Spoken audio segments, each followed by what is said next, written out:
적중하신 토토방방 가족방분들 모두 축하드립니다. 저희 가족방에서 모든 경기 언오버 및 핸디캡 최종 조합 공유해 드리고 있습니다. 적중률 높은 가족방 입장은 고정 댓글에 있는 링크로 문의해 주시기 바랍니다. 8월 10일 K리그 국내 축구 5경기 분석 시작하겠습니다. 첫 번째로 울산현대 대 대구FC 경기 알아보겠습니다. 먼저 울산은 김판곤 감독의 성향상 주도적으로 공세를 취하기 위해 라인을 올려 대응할 확률이 높다. 이렇게 될 경우 득점력을 갖춘 공격 자원들을 앞세워 상대를 두들기는 양상을 보여줄 수 있겠다. 단, 올 시즌 수비 조직에서 문제점이 생겼던 상황이기에 넓은 공간을 커버하기에는 센터백들의 민첩성이 떨어지고 속도전에서 밀릴 확률도 높다. 즉, 양날의 검에 가까운 운영 방침으로 인해 실점 가능성도 함께 열어두는 게 좋아 보인다. 이어서 대구는 상대의 약점을 노리기 위해 발빠른 공격 자원들을 앞세워 역습으로 대응할 가능성은 높다. 문제는 대구의 수비 조직이 생각보다 타이트하지 않고 실책성 플레이와 압박 타이밍이 썩 좋지 못한 탓에 박스 안에서 상대의 공격수를 제압하는 경우가 드물다. 이러한 경향을 고려했을 때 울산의 맹공을 이겨내는 건 어려워 보이는 게 사실이다. 두 팀 모두 체력 고갈의 문제에선 벗어났다고 보는 편이 나을 것이다. 다만 양 팀의 화력 차이는 꽤 나는 편이라고 할 수 있는데 울산의 홈 강세와 대구의 원정 부진도 승부의 향방을 가를 만할 것이다. 단 김판곤 감독이 지휘봉을 잡은 이후 시간이 부족했던 점은 감안해야 할 것으로 보이는 매치업이다. 울산현대의 승리를 추천합니다. 두 번째로 안산 그리너스 대 부천FC 경기 알아보겠습니다. 먼저 안산은 지난 경기에서는 안양을 상대로 승리를 기록하면서 최고의 경기를 기록했다. 다만 안양이 아주 높은 라인을 구축하는 편이라서 안산의 공세가 잘 통할 수 있던 환경이기는 했다. 송경섭 대행도 팀의 문제가 공격력이라고 할 정도로 전체적으로 안산의 공격력은 하위권 수준이라고 보는 편이 좋다. 특히 상대가 잠가버리는 상황에서는 역습 상황에서 대응이 뚜렷하지는 않은데 이는 안산의 게임 모델 자체가 꽤 공격적이기 때문이기도 하다. 이어서 부천은 대체로 경기를 주도하는 상황에서는 불안한 모습을 보인다. 오히려 원정에서 라인을 내리고 역습으로 간결하게 가는 상황에서의 성과가 더 좋은 편이라고 할 수 있다. 그만큼 부천이 가진 3백의 영향력과 전체적으로 슈팅의 효율이 낮은 특징의 결과라 할 수 있을 것이다. 다행히 안산의 공격력이 막기 어려운 수준까지는 아니기도 하고 안산 상대로도 최근 오전 3승 2무로 성적은 꽤 좋은 편이기도 하다. 안산이 공격적인 게임 모델을 구축하고 있는 편이라고 보는 것이 좋다. 이에 따라서 역습 상황에서의 힘이 부족한 형국이라고 보는 것도 좋겠다. 특히 부천이 원정에서 다소 안정적인 수비와 역습 상황에서의 성적이 더 좋고 안산 상대로도 전체적으로 강한 흐름을 보여주고 있는 상황이다. 부천FC 승리를 추천합니다. 핸디 언오버 및 최종 조합 받아보실 수 있는 가족방 입장 방법 알려드리겠습니다. 먼저 영상 하단의 댓글을 클릭해 주세요. 두 번째로 댓글 속 가족방 링크를 클릭해 주세요. 마지막으로 채팅 참여하기 누르신 후 메시지 주시고 답장 기다려 주시면 가족방 입장 도움드리도록 하겠습니다. 그럼 분석 이어가 보도록 하겠습니다. 세 번째로 제주 유나이티드 대 인천 유나이티드 경기 알아보겠습니다. 먼저 제주는 전반기에는 중앙에서 공이 돌지를 않아서 고생을 했던 케이스였다. 특히 이탈로가 둔탁한 특성을 지니고 있어서 중앙에서 공을 전개하는 것에는 익숙하지 않았던 케이스이기도 했다.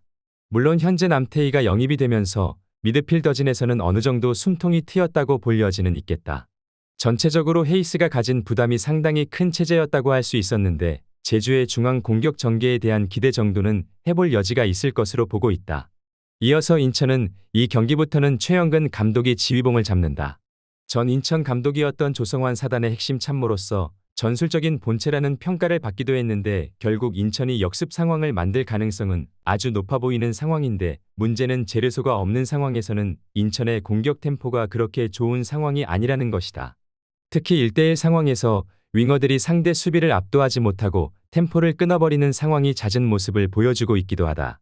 제주는 남태희의 영입이 중앙 공격 전개라는 면에서 이득을 가져올 가능성이 높고 인천의 경우는 감독이 바뀌기는 했어도 여전히 윙어들의 개인 기량에 대한 신뢰도가 낮다.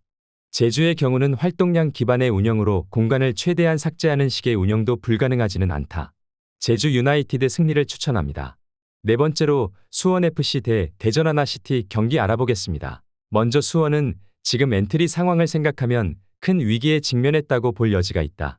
이승우와 이영준, 권경원이 모두 팀을 떠나면서 공격과 수비에서의 핵심들이 모두 팀을 이탈한 상황이다. 그래도 희망이 있다면 안데르손이 대전을 상대로는 강했다는 것과 올 시즌 대전을 상대로는 무실점을 기록하면서 전승이라는 것이다.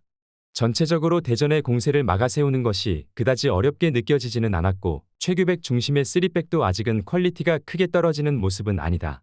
이어서 대전은 공격과 수비가 모두 망가진 상황으로 보아도 좋을 것이다. 공격에서는 상대를 꾸준하게 괴롭힐 만한 공격적인 특성이 부족한 느낌이다. 드리블러들이 안쪽으로 치고 들어와서 마무리를 하는 것이 전술의 전부인가 싶을 정도의 모습인데 오히려 대전이 스코어를 지키겠다고 나서다가 상대에게 주도권을 내주는 케이스도 꽤 있는데 선제골을 넣은 매치에서도 이를 지키지 못하고 부진한 것은 이 영향도 크다고 본다. 수원은 현재 이승우나 이영준의 이탈 등 공격진의 뎁스 자체가 상당히 빈약하다.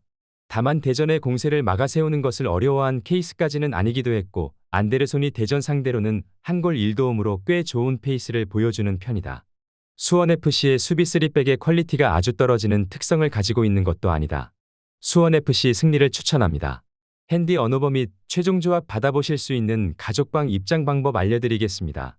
먼저 영상 하단의 댓글을 클릭해 주세요. 두 번째로 댓글 속 가족방 링크를 클릭해 주세요. 마지막으로 채팅 참여하기 누르신 후 메시지 주시고 답장 기다려 주시면 가족방 입장 도움드리도록 하겠습니다. 그럼 분석 이어가 보도록 하겠습니다. 다섯 번째로 서울 이랜드 대 부산 아이파크 경기 알아보겠습니다. 먼저 이랜드는 최근 부산을 상대로는 2연승을 기록하면서 서서히 전적을 좁히는 케이스다. 다만 개막전에서도 필드골은 하나뿐이기도 했고 14개에 달하는 상대의 공세를 막아내느라 수비 선수들이 상당히 고생했던 케이스였음은 분명할 것이다. 특히 이랜드의 특징은 상당히 공격적인 운영을 선호한다는 점인데 부산은 역습 상황에 걸맞는 상황에 상당히 강한 편이기도 하다. 특히 원정에서의 부산은 홈보다 성적이 상당히 좋기도 하다.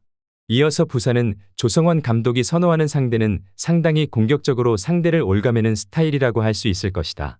최근 기록한 3연승도 안양과 전남, 경남으로 모두 공격적인 라인 운영을 선호하는 스타일을 가지고 있다. 공격 상황에서 세부적인 전술을 만드는데 어려움이 없지는 않은 성향의 조성원 감독이지만 공간이 넓게 허용되는 상황에서는 이런 세부 전술에 아쉬움이 가려진다고 할 수 있을 것이다. 전체적으로 공격적인 성향의 팀들을 잘 잡아내는 것이 부산이라 볼 수 있다. 특히 원정에서 상대가 올라오는 것을 저격하는 것으로 꽤 재미를 본 경험도 있다. 이랜드가 김도균 체제에서 부산 상대로 꽤 좋은 양상을 보여주기도 했지만 어쨌든 몰아치는 부산의 공세를 꽤 어려워했다는 것은 사실이기도 하다. 부산 아이파크 승리를 추천합니다.